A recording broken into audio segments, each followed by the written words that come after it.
Hi, this is Leah. Welcome to my kitchen. Today we're going to make peach cobbler, one of my favorites, but we're going to do it prepper style, and I'll explain what that is as we go along. First thing I'm going to do is get those peaches that I just got from my neighbor. I'm going to get them washed, pitted, and peeled into slices or chunks for the cobbler, and then I'll come back with you, so stay with me. Okay, so our peaches are chopped, pitted, and cut into chunks. I did not peel them. You can peel them if you want. I just didn't want to take the time to do that. That's not really how I wanted to go with this. I like to cook in bulk, in batches. I like to make things ahead of time so that when I really want to make them, when I really need them, they're there for me and I don't have to spend a bunch of time with that. So that is the reason for this video. The peach cobbler we're making today, we're going to make with shelf-stable powdered milk and also powdered butter so that we can make the topping all at one time, put it into freezer bags or into shelf-stable containers, and we can keep those in the freezer up to 6 months or on the shelf for several weeks if we need to make some cobblers here soon. It's July here where I'm at. I'm in Northern California, so we have lots of peaches. I will make two different versions today. I want to make one with regular all-purpose flour. The other one I'm going to make with gluten-free flour. I had enough flour left over to do that, so I want to make them both. I want to test them. I want to see if there's any difference in the taste, texture, anything like that. And then I'm going to package these up in my Ziploc bags. I'm going to label them, and I'm going to put them in my freezer so that I have them all summer long, and I will probably have enough left for the holidays so that I can make cobbler in the holidays, and all I have to do is figure out my fruit, and then my topping's already made, put it on there, put it in the oven, and then we're ready to go. So right now my peaches are ready. My oven is preheating at 350. So what we're going to do now is we are going to start putting the toppings together. Two different bowls, one with all-purpose flour, one with gluten-free flour. Okay, let's go. Okay, so here we are at our bowls. We have two different bowls. I've already started with, this is the gluten-free bowl. This is the regular all-purpose flour bowl, okay? So 3 cups each. 3 cups of gluten-free, 3 cups of regular all-purpose. Now we're gonna put 1.5 cup of rolled oats. Now I'm using a high protein oat because I'm thinking, and I don't know if this is true, right? We're just testing this. I'm thinking that's going to hold up better shelf stable, that those oats will keep these mixtures a little bit more crispy, which I like crispy probably above everything else. And I like cobbler topping probably more than I like the cobbler and the fruit, but it all works very well together. Okay, next we're going to add 1.25 cup of brown sugar. I'm using light brown sugar. Okay, so we'll put one in each of those. Okay, now I'm wondering if this second bowl is actually going to be large enough. So we'll just kind of try to mix it as we go, and that might help. Okay. All right, let's mix this one up a little bit. So this is kind of how I like to do things, and I will probably do some more videos of stuff, but I do like to cook in bulk. I like to prepare things to go in the freezer so that I don't have to cook every night of the week, which I really don't like. I like to cook, but I like to cook efficiently, and I like to cook in bulk so that I can make a meal 3, 4, 5 times, put it in the freezer, and then I have that I can have every week for however many weeks I want to. Okay, now we're going to put in 1.25 cup of regular sugar. Okay, we'll add that to each one. Okay, let's get that mixed a little bit.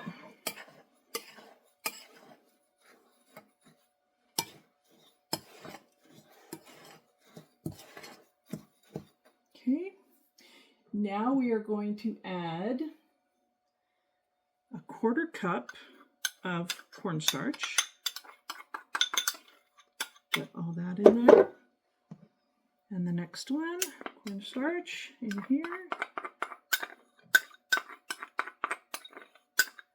Okay, that ought to make for a nice crunchy topping. Okay, we're going to we'll add some cinnamon, 2 tablespoons to each bowl.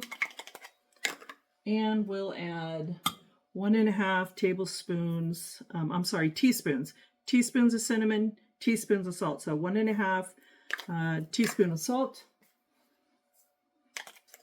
Okay, in each one of those. Let's get that mixed up real good.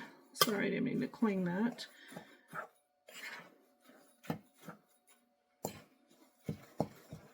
Now, I don't eat a lot of this kind of dessert because my husband doesn't really like it. He doesn't eat this kind of stuff. He's not attracted to a lot of sweets. Unfortunately, I am. So I may eat these all by myself. The other thing I want to tell you about this recipe is this is low sugar. So this is not full sugar. This is a low sugar version. So I'm hoping that it'll be sweet enough. Okay, so now to our prepper part. Let me get our milk and our butter. Okay, so these are foods that I purchased quite a while ago. This one here I bought in 2012. It has a 25-year shelf life, so I decided let's open it. You know, it's 13 years old. Let's open it and see what it looks like, and let's use it in this recipe. So as you can see, it looks great. It's fine. So we're going to need, let's see, we're going to need 1/2 cup. So that's not much. So let me get this back out. So we'll put in 1/2 cup. Okay, that's 1/2 cup in that one. And 1/2 cup, again, powdered sugar, or I'm sorry, powdered milk.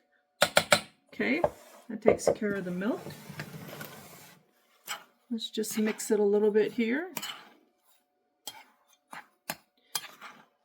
Now the other product I have is the powdered butter. So this shelf life on powdered butter is not as long as powdered milk. And powdered milk you can get at your regular grocery store. I've got them in these big number 10 cans, which you can get these at all the major grocery stores now too. So this one here, the butter only lasts 10 years. Okay, so we're getting close to expiration on this, so I definitely want to use it. Let's take a look.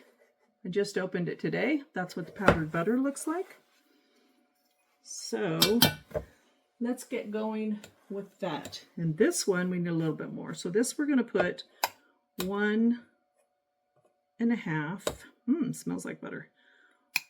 1. So there's 1. And another 1/2. Okay, that looks good on that one. Okay, the next one.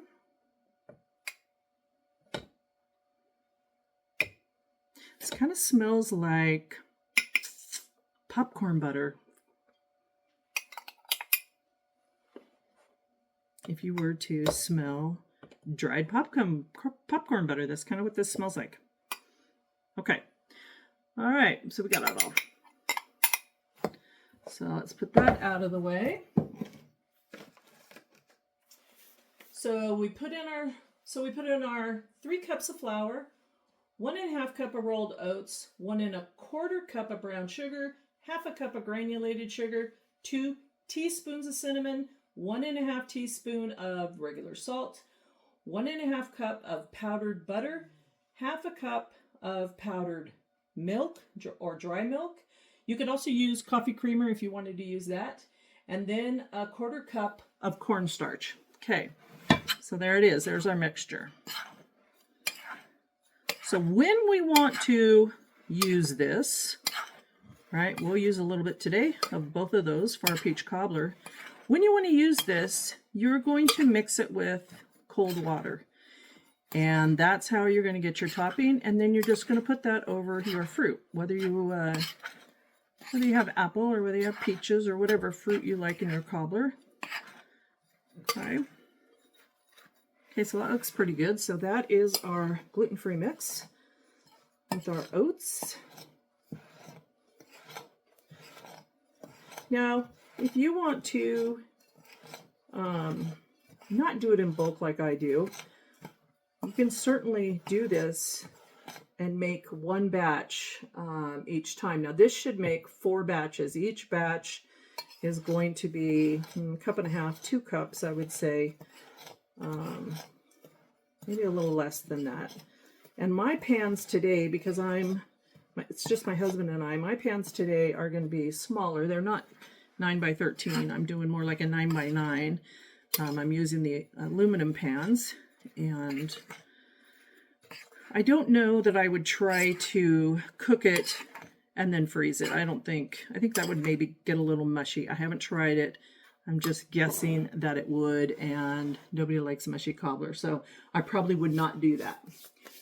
Okay, so we've got it mixed up, and we can keep this just like this in a bag for up to 2 months.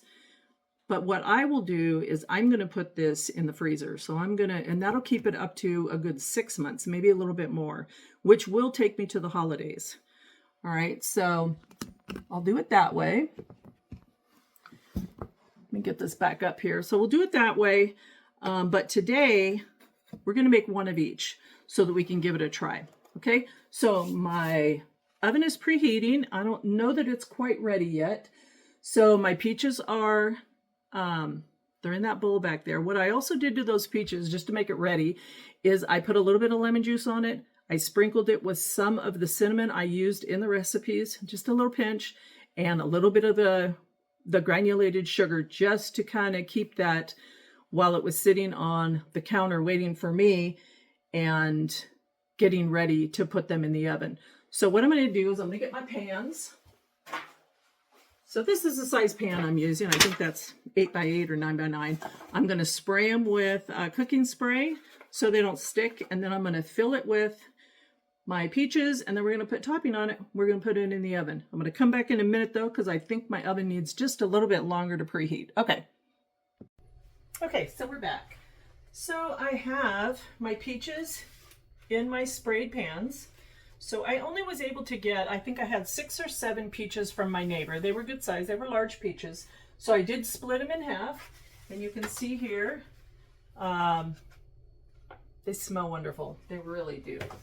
Okay, so what I'm going to do, I'm going to take, since these are small, I'm going to use 1 cup of topping mix with probably a 1/4 cup of water. We're going to start there.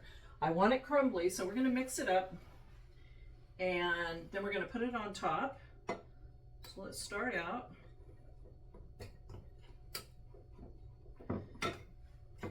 And we don't want to saturate it. We just want to get it nice and crumbly to put on the top of our peaches.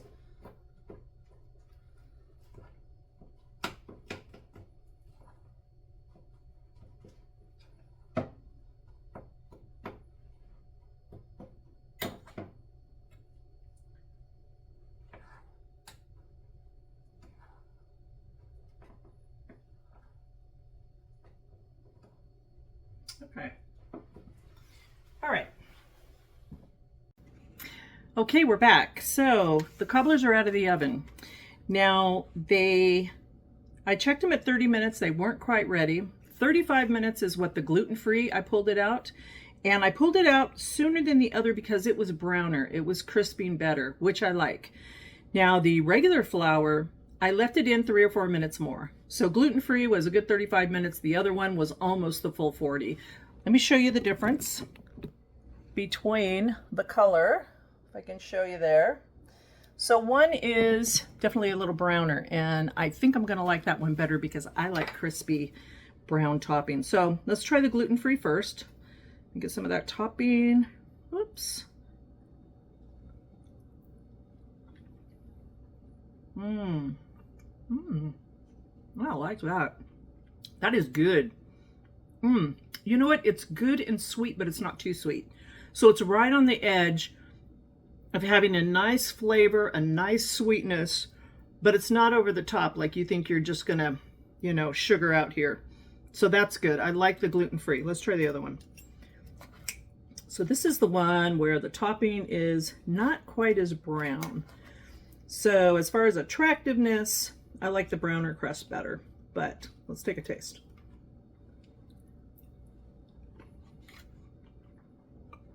Mmm. That's good too. Wow. If I had to pick one over the other, I think I would pick gluten-free, only because I like the texture of that topping a little bit better than the regular flour. Possibly what happened is I didn't get the regular flour crumbly enough. Maybe it was too wet when it went in, so it didn't quite bake off the same. But if I had to choose one or the other, it would be the gluten-free topping. I like it, but they're both very good. And I'm sure that over the next few days, I am going to enjoy testing these over and over and over again. So what I did is I made the packets for the freezer. So these are in Ziploc bags. They're labeled with the date and what they are. And rather than doing 4 at 2 cups apiece, I went over 2 cups and did just 3. So that gives me 3 of the regular, 3 of the gluten-free. I don't think I'm going to use more than that by the end of the year. I know that I will use them when we have our parties at our quilting guild, and for my quilting group that I meet with once a month. I will probably make them one of these next time and take that in and see if they like it, which I'm sure they will. This is good. And like I said, the sweetness is it's just the right sweetness. It's not over the top sweet, but it's not bitter or tart at all. So this is really good. This is a nice balance. I like it.